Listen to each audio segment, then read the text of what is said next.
चंदन प्रेमी की आवाज में गाना सुने रिमिक्स।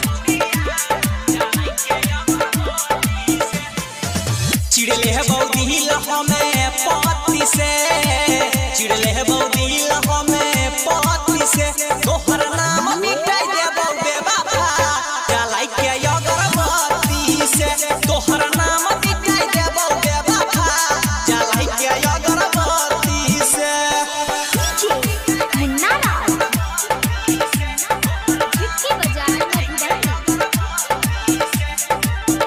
चंदन डीजे का नाम तो सुना ही होगा।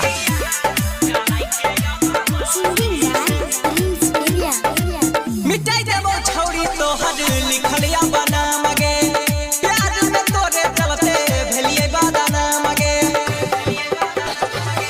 मिटाई देबो छौरी तोहर लिखलिया बना मगे, प्यार में तोरे चलते भेलिए बादाना मगे।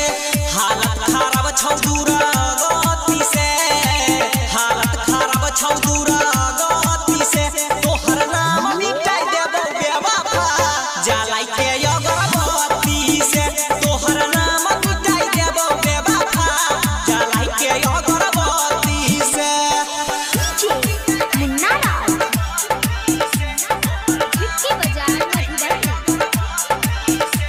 इलाका किसी का हो धमाका डीजे चंदन का होगा।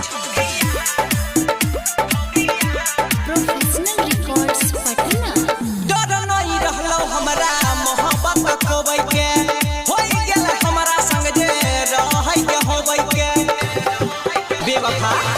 डर नहीं रहलो हमरा मोहब्बत खोबै के, भए गेल हमरा संग जे रहै के होबै के।